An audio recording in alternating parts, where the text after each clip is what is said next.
En France, encore un enlèvement lié au secteur des crypto-monnaies. Cette fois, c'est un jeune homme d'une vingtaine d'années qui a été séquestré avant d'être libéré par les forces de l'ordre, le GIGN.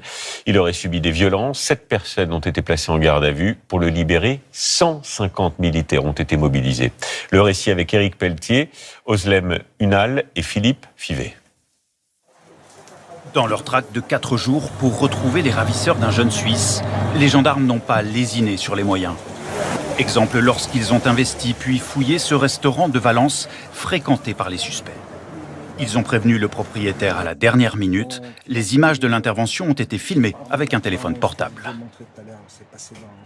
Ils m'ont dit, voilà, il y a une opération secrète de l'État, on ne peut pas vous en dire plus. On dit, désolé monsieur, ça n'a rien à voir avec vous, on était obligé de rentrer à ce moment-là.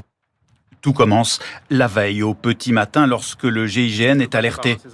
Un jeune Suisse de 23 ans, spécialiste des crypto-monnaies, a été enlevé dans la Drôme, près de Valence. Surveillance avec des drones, recherche sur les réseaux sociaux et enfin filature.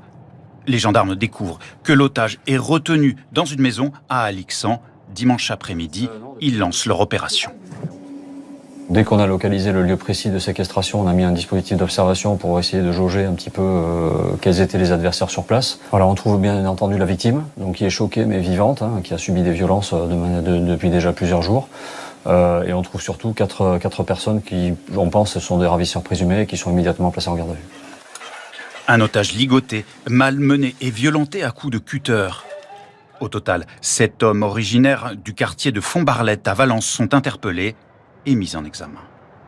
Depuis 2 ans, les rapts contre rançon liés aux crypto-monnaies se multiplient un peu partout en Europe.